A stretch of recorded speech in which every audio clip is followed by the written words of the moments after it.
They handcuffed her in the lobby while the fire alarm screamed, and everyone watched like it was deserved. Security forced Lena Harper to her knees beside the revolving doors, marble cold against her palms, red lights washing the ceiling like a crime scene. A vice president pointed at her from across the atrium, voice sharp with certainty. She sabotaged the launch. Phones came out. Faces hardened. No one asked her name. This was the headquarters of Northline Biologics Glass and Steel, rising over downtown Cleveland, a place that smelled like disinfectant and money. Tonight, a live rollout tied to federal approvals had collapsed on screen. Stock tickers froze. Investors panicked. And the nearest body to blame was the woman in a borrowed blazer standing too close to the command floor. Lena did not cry. She did not argue. She stared at the scuffed toe of a security boot and counted her breath slow and controlled the way she learned to do when things turned violent without warning. Hours earlier, she had arrived before dawn. Coffee, bitter shoulders, tight eyes, already tired. 36 years old. Temporary compliance aide. No badge stripe. No voice in meetings. She moved through hallways, carrying folders. No one remembered assigning the kind of work that exists because something is broken, but nobody wants to admit it. In the executive suite, tension had been humming all week. Marcus Keene, the chief operations officer, paced with clipped steps and a smile that never reached his eyes. "We need silence," he told the room. No leaks, no delays. When Lena had raised her hand just once to ask about a missing chain of custody, he didn't look at her. He talked over her words, fast and smooth, promising certainty. Now the certainty was gone. A technician whispered near the glass wall, "They'll need a fall guy." Another answered, without looking up, "Already have one." The cuffs clicked tighter. A security captain leaned down. "You accessed restricted logs," he said. "Explain." Lena lifted her head. Her eyes were steady gray and unreadable. "I followed the procedure I was assigned," she said. Her voice was calm, not defensive. Calm scared people more. Across the atrium, Elliot Ross, the chief executive officer, stood alone by the window's hands still jaw-set. He had not spoken since the alarms began. He watched Lena the way a surgeon watches a monitor when something doesn't make sense. The alarm cut off. The silence landed heavy. And in that silence, a truth waited, coiled and patient, ready to turn this building inside out. They kept her in a windowless room with a metal table bolted to the floor and a camera that blinked like it was alive. Lena sat with her hands free, now, wrists marked red blazer folded on her lap. The hum of the ventilation system filled the pauses where questions should have been. On the other side of the glass, voices argued in low bursts, rising and falling like a storm held back by thin walls. "You're telling me she did this alone," someone snapped. She accessed the logs. Marcus Keene replied, smooth and clipped. "That's enough." A door opened. Ruth Alvarez, corporate counsel, stepped in. Early 50s. Hair pulled tight. Eyes trained to extract admissions. She placed a folder on the table without sitting. "You were assigned to compliance intake," she said. "Why were you in the cold room logs?" "Because the intake didn't match the shipment," Lena said. She didn't rush. There was a discrepancy in the timestamp chain. Ruth paused, pen hovering. "Be specific." "The samples were logged as sealed at 11:20 in the morning," Lena said. "But the transport sensor shows exposure at 11:47. Someone reopened the case. That's conjecture. It's data." Ruth studied her. "Marcus says you overstepped." Lena's mouth tightened just a fraction. "Marcus told the room there were no gaps," she said. "I asked for the chain of custody. He said it was handled." "Did he assign you to investigate?" "He assigned me to make sure nothing could embarrass the launch." Outside, a raised voice broke through the glass. "We're bleeding confidence," an executive barked. "Federal observers are still in the building." Another voice, lower, steadier. "Elliot Ross." "Then stop guessing." The camera blinked. Ruth finally sat. "Help me understand why a temporary aide with no clearance would risk her job for a theory." Lena looked at the table, the scratches near the bolt. "Because my father worked transport," she said. "He died after a safety override no one wanted to talk about. Paperwork said sealed. Reality wasn't." Ruth's pen stopped. In the hall, Marcus laughed softly. "She's emotional," he said. "We need control." Elliot didn't answer right away. When he did, it cut clean. "Bring me the raw logs." Inside the room, Ruth closed the folder. "If this goes where Marcus wants," she said quietly, "you'll be escorted out by noon." Lena met her gaze. "And if it doesn't?" Ruth hesitated. "Then someone else will wish they'd kept better records." The door opened again. Elliot stepped in. He didn't sit. He looked at Lena like he was measuring distance weight consequence. "You said exposure," he said. "Show me where." Lena exhaled once slow. "I already did," she said. "You just weren't supposed to see it yet." Elliot didn't touch the chair. He stood behind it, one hand resting on the back, like he might tip it over if the answer bored him. Lena slid the tablet across the table. The screen glowed cold blue against metal. "Transport node Delta," she said. "You'll see a checksum mismatch that corrects itself after 8 seconds. That correction shouldn't exist unless someone forced a resync." Marcus pushed in through the door without knocking.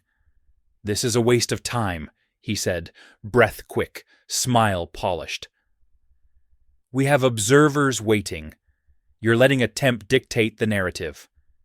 Elliot didn't look at him. 8 seconds, he said. "Why 8? Lena's eyes flicked up. "Because the override script runs on a legacy scheduler," she said. "It rounds to the nearest interval. Whoever wrote it didn't expect anyone to look past the summary." Ruth leaned closer to the screen.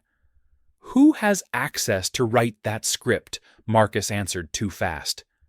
"Facilities automation. Third party." Lena shook her head once. "Facilities can't touch cold room deltas without triggering a vendor alert." This didn't trigger. She tapped the screen. "Internal." Silence pressed in. The ventilation hummed louder. Elliot finally turned to Marcus. "Pull access lists." Marcus's jaw tightened. "We don't have time, pull them," Elliot said, not loud. "Absolute."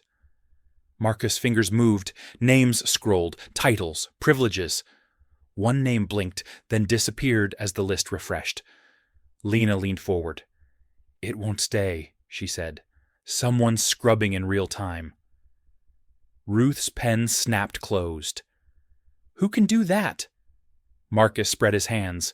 "Anyone with senior credentials, or anyone piggybacking them," Lena said. "The scrub runs only when an external audit ping hits the server. That's defensive." Elliot's phone vibrated. He glanced once, then set it face down. "The observers just requested a timeline," he said. "They want to know why a sealed sample wasn't sealed." Marcus exhaled through his nose. "Then give them a name," he said softly. "Give them closure." Lena felt the room tilt toward her. The camera blinked again. She counted her breath. 1, 2, 3. "If you do that," she said, "you'll pass the launch and fail the investigation." Because the contamination wasn't the goal. Ruth looked up sharply. "Explain." "The exposure window was too short to degrade efficacy," Lena said. "It was long enough to flag compliance and force a delay. The market drop wasn't collateral. It was the point." Marcus laughed thin. "Conspiracy." Elliot stepped closer to the table. Who benefits from a delay? Lena didn't answer right away. She watched Marcus's reflection in the dark glass. His smile held. His eyes didn't. "Someone negotiating leverage," she said. "Someone who needs time. The hallway phone rang, once, twice. Elliot answered without greeting. He listened, face still. When he hung up, the room felt smaller. The buyer just asked for a meeting, he said. Tomorrow morning. Marcus straightened. That's good news. Elliot looked at Lena. Not if she's right, he said. Not if this was staged. Lena swallowed, then nodded. It was, she said, and it isn't finished. The buyer arrived early, flanked by silence and tailored confidence, and Marcus smiled, like the room belonged to him. The conference suite smelled of polished wood and old decisions. Sunlight cut across the table in clean lines catching dust no one admitted was there. Lena took a seat at the far-end notebook, closed hands still. She felt eyes on her measuring dismissing. Temporary, replaceable, easy. Harold Vance entered without hurry, mid-50s, calm mouth, watch too expensive to notice. He shook hands with Elliot, first held it a beat longer than polite. Rough night, he said, voice warm. Markets don't like surprises. Marcus laughed lightly. We contained it. Harold's gaze slid to Lena. Did you, Elliot, didn't answer? He gestured. Well, walk through the timeline. Marcus took the lead. Voice smooth slides moving fast. He spoke of safeguards, redundancies, isolated incidents. He spoke as if repetition could sand down truth. Lena watched the buyer's eyes. They flicked quick, catching what Marcus skipped. The way predators do math without showing it. When the slide ended, Harold leaned back. You're telling me a sealed chain corrected itself, and left no residue, he said. That's convenient. It's impossible, Marcus said, which is why we know it was operator error. Lena inhaled. The room tightened. Elliot looked at her. Not permission. Expectation. You had a note, he said. Lena opened her notebook. The paper whispered. The correction didn't clean the residue, she said. It hid it. Marcus cut in. This is inappropriate. Harold raised a finger, gentle. Let her finish. Lena continued, voice steady. The resync masks the exposure in summaries. But the thermal drift remains in the micrologs. It's subtle. It points to a timed delay, not contamination. Harold's smile thinned. And the purpose to stall, Lena said, to create doubt, to move a negotiation window. Marcus' chair scraped. This is speculation. Harold nodded, eyes never leaving Lena. If I asked you to prove it without our data, could you? Yes, she said, by replicating the delay against an independent sensor and watching the buyer's ask change. Silence. The clock ticked. Harold folded his hands. We did adjust our ask, he said. After the delay. Marcus froze. Elliot felt the shift like a pressure change before a storm. Why, Harold shrugged. Risk. Lena looked at Marcus. And leverage, she said quietly. Marcus stood. This is over. Elliot stood with him, taller voice flat. Sit down. Marcus didn't. Harold rose instead, jacket smooth. I don't buy companies in chaos, he said. But I do invest in truth. He turned to Lena. If you're right, he said someone wanted time. And someone here knew exactly how to buy it. The door closed behind him. The room exhaled. Elliot faced Marcus. You said contained, he said. You didn't say staged. Marcus's smile returned brittle. Careful, he said. You're accusing the wrong person. Lena closed her notebook. Her pulse was loud. Not wrong, she said. Early. The elevator stalled between floor's lights, dimming to emergency amber. And for a breathless second, the building felt like it was holding them. Marcus broke the silence with a short laugh. Power glitch, he said. Happens. Lena watched the indicator flicker. 3, 4. 3 again. Not like this, she said. Her voice stayed level, but her shoulders tightened. The car jerked, then settled. The doors slid open onto an empty service floor that smelled faintly of ozone and dust. Elliot stepped out first. Everyone stays together. Marcus didn't. He moved fast, heel clicks, Sharp already pulling his phone. Ill call facilities. Lena followed, counting steps. The corridor narrowed, lights buzzing. A maintenance cart sat abandoned, one wheel still spinning. She crouched, pressed 2 fingers to the axle, felt the warmth. Someone was here, she said. Just now. Ruth's voice echoed from behind. This is getting ridiculous. A door down the hall banged. Marcus' voice rose. Open it! Open! Another voice answered, low, unfamiliar. Access denied. Lena's breath shortened. She knew that voice, not the person. The cadence. A script. That's a proxy, she said. Someone rerouted voice auth. Elliot stopped. Where cold storage adjacent, Lena said. Secondary node. They reached the room as the door sealed with a hiss. Through the glass, servers blinked like stars. A countdown pulsed on the wall display. Lena felt the room tilt again. That's a purge, she said. It wipes micrologs. Marcus spun on her. You said it couldn't finish. It can't, she said, unless someone feeds it authority. Elliot looked at Marcus' phone. The screen glowed. A confirmation banner sat at the top. Authorized. Silence hit like a slap. Marcus lowered the phone slowly. His smile didn't come back this time. You don't understand, he said. This saves us. Ruth stared. You authorized a purge during an audit. It buys time, Marcus said. Time keeps jobs. Time keeps funding. Time keeps the doors open. Lena stepped closer, heart pounding. It doesn't, she said. It shifts blame. It buries evidence. The countdown hit 10. Elliot moved. He slammed the emergency stop. Alarms screamed. The display froze at 3. Marcus lunged, but security poured in boots-thudding hands firm. Stand down, Elliot said, voice cold. Now! Marcus' shoulders sagged. His eyes flicked to Lena, sharp with something like betrayal. You could have stayed invisible, he said. You chose this. Lena swallowed. I chose the truth. The alarms cut. The servers hummed intact. Elliot exhaled once. Call federal compliance, he said. Lock the building. Ruth nodded, already dialing. Marcus was led away, cuffs bright under amber light. Lena leaned against the wall legs, unsteady. Elliot turned to her. His gaze held weight now. You weren't early, he said. You were right. She met his eyes, pulse slowing. It isn't over, she said. He didn't act alone. Elliot nodded. Then we keep going. The elevator lights steadied. Somewhere above the building began to wake. Federal compliance arrived before sunrise.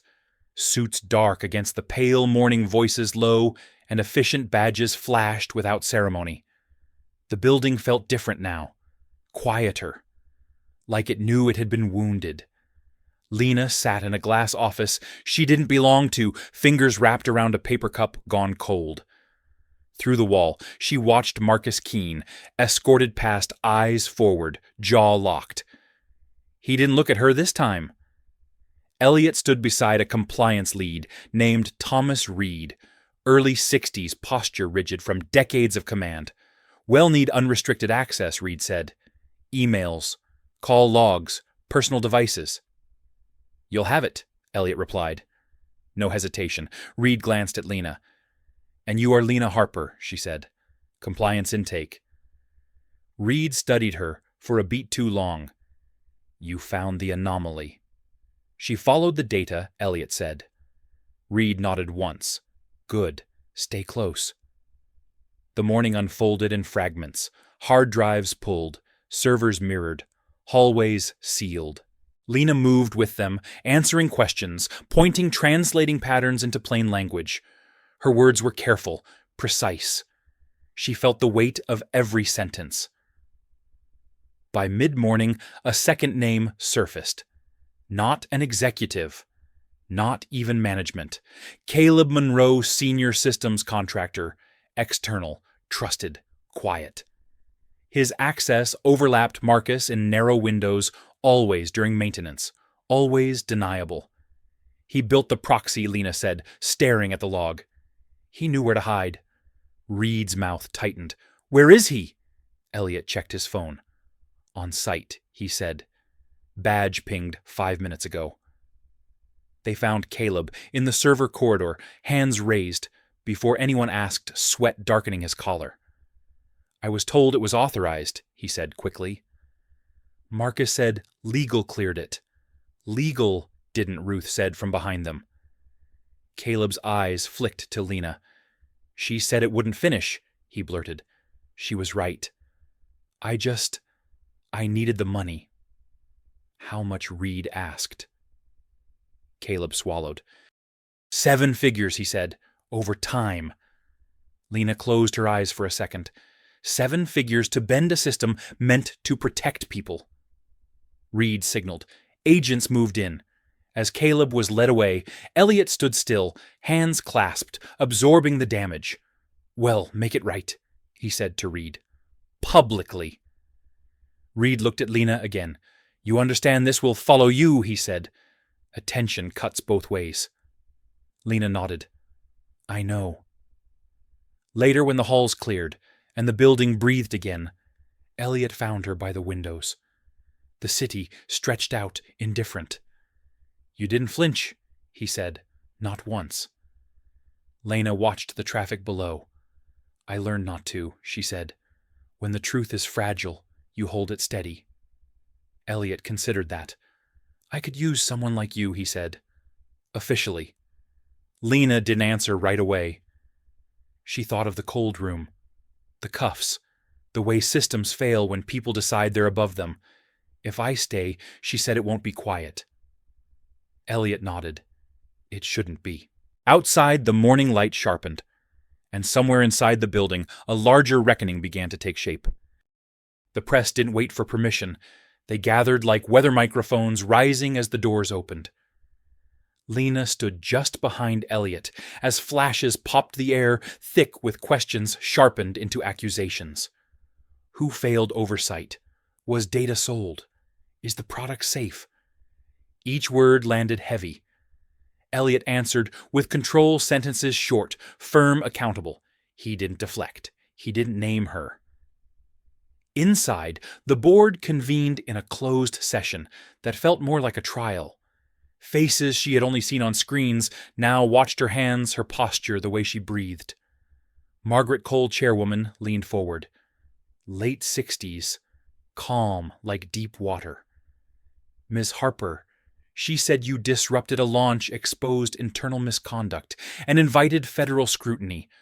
Why shouldn't we see you as a liability? Lena felt the room press in. She chose her words like steps across ice. Because the system failed before I spoke, she said.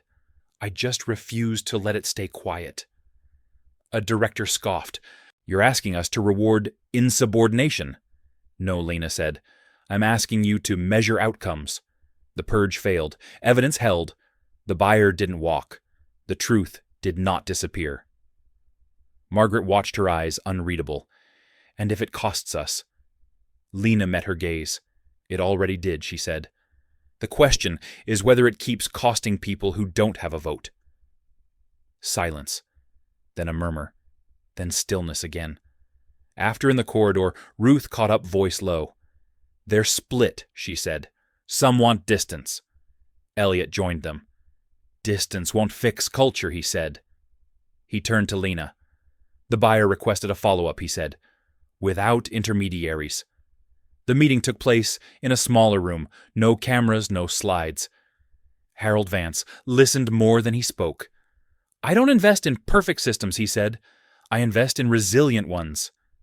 His eyes settled on Lena. You broke protocol. I protected it, she said. Harold smiled faintly. Same thing sometimes. By evening, the building felt hollowed-out echoes where certainty used to live. Lena gathered her things, unsure if she was packing to leave or to stay. Elliot stopped her near the elevators. "They'll vote tomorrow," he said. "On governance, on you." Lena nodded. "Either way," she said, "the work doesn't end." He studied her, something like respect settling in. "You changed the tempo," he said. "People noticed."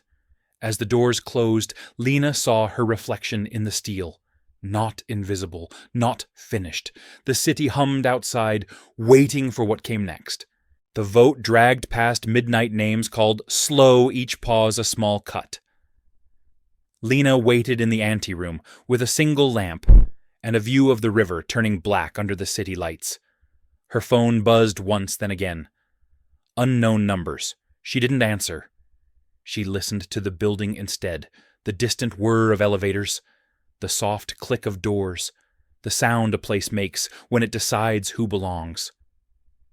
Inside the boardroom, voices rose and fell. She caught fragments through the glass. Precedent, exposure, necessary disruption.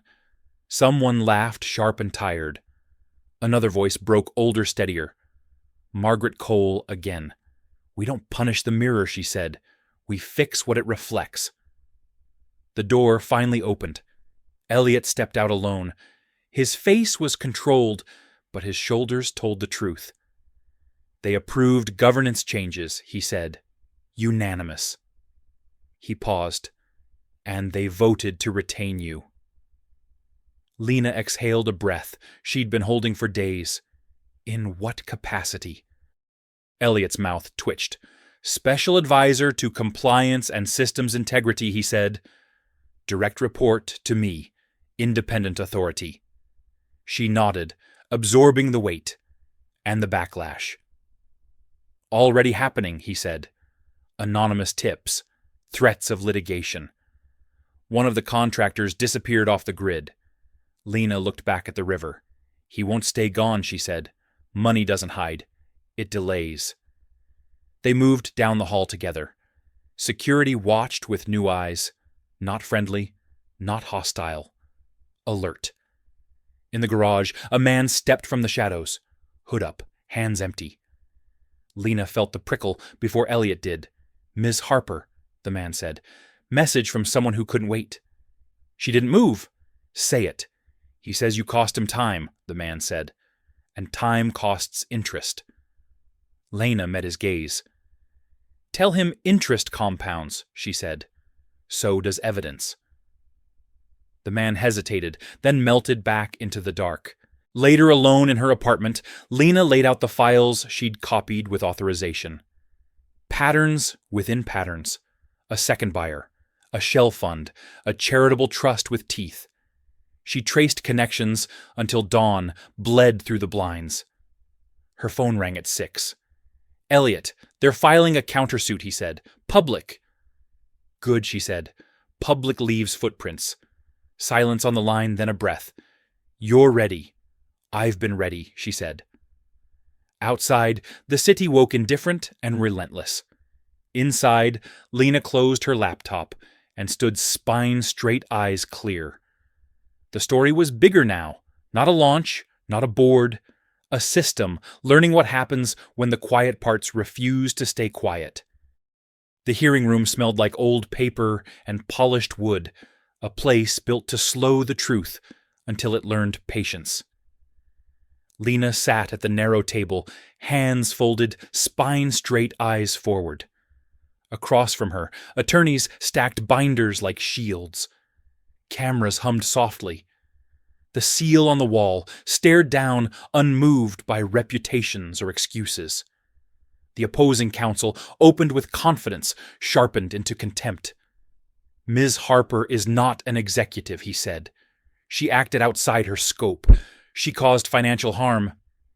He didn't look at her when he spoke her name. Lena listened. She counted breaths. She waited. When her turn came, the room leaned in without realizing it. She spoke clearly, not loud. "I followed assigned procedures," she said. "When the data contradicted them, I followed the data." A commissioner interrupted. "You're claiming intent." "Am demonstrating pattern," Lena said. She slid a document forward, then another. These are maintenance windows, aligned with market events. These are shell transfers, aligned with internal access. These are messages deleted seconds after audit pings. The counsel scoffed. Circumstantial. Lena met his eyes. Circumstance becomes proof when it repeats. Murmurs rippled. A screen lit. Charts resolved. Lines converged. A second buyer appeared in plain sight, masked as philanthropy. The trust's board overlapped with a consulting arm tied to the countersuit. The room shifted. The truth had edges now. Elliot testified next. He didn't protect the brand. He protected the record. We failed oversight, he said. We corrected it. We didn't bury it. A former contractor tried to walk back statements. The transcript caught him. Timestamps pinned him down. The judge leaned forward. Answer the question. By afternoon, the posture changed. Shoulders slumped. Voices softened. The narrative broke. Outside, the steps filled with sound. Reporters shouted. Protesters argued. Lena walked through it all like weather unchanged. A message buzzed on her phone. Unknown sender. A single line. You think this ends here? She deleted it. At dusk, the ruling came. Injunction granted. Assets frozen. An independent monitor appointed with authority to dig deep and publish findings. The countersuit collapsed under its own weight. Elliot found her by the columns. You did this, he said. Lena shook her head. The system did, she said. I just kept it from looking away. He studied her, something like relief settling in. Tomorrow will be louder. Good, she said. Loud keeps people awake. As night settled over the city, the lights came on one by one. Somewhere behind the noise, a quiet recalibration began. And for the first time, it felt like it might hold. The monitors glowed steady through the night. No alarms. No hidden timers ticking down. Lena stood on the operations floor, a lone jacket draped over the back of a chair that was finally hers. Dawn thinned the dark beyond the windows, the river turning slate, then silver. The building breathed in a new rhythm, slower, honest. She felt it in her chest, the absence of tension she had carried for years without naming. Elliot arrived quietly, coffee untouched in his hand. He stopped beside her and followed her gaze to the city. The monitor filed the first report, he said. No redactions, full publication. Lena nodded. Sunlight holds, she said. He watched her for a moment. You could take a victory lap, he said. Interviews, panels. She shook her head. The work is here. Later that morning, teams gathered without ceremony. No speeches, no applause. People spoke plainly. Logs were reviewed line by line. A junior analyst raised a concern and was heard. A facilities lead admitted a miss without flinching. The room adjusted itself around the truth, like a structure rediscovering its load paths. By noon, the buyer's revised offer arrived. Smaller, cleaner, conditional on transparency. Elliot accepted without a smile. It wasn't about winning anymore. It was about keeping the doors open the right way. In the afternoon, Lena visited the cold room once more. The glass reflected her face back at her steady now. She remembered the cuffs, the blinking camera, the moment the story could have ended if she had chosen quiet. She placed her palm on the door and felt the chill. Systems protect people. When people protect systems. The thought settled like a promise. As evening fell, messages slowed, threats stopped. The city kept moving. Lena packed her bag not to leave, but to carry forward. At the elevator, Elliot spoke again softer. You changed what this place tolerates, he said. She pressed the button. It was ready. Outside, the lights came on in sequence windows like constellations. Somewhere, someone was deciding whether to speak up tomorrow. Somewhere else, someone was counting on silence. The difference felt thinner now. If this story carried weight for you, if you felt the pull of standing your ground when it costs something, tap like to keep it moving. Subscribe to stay with these moments, and drop a comment with 3 words. Speak the truth.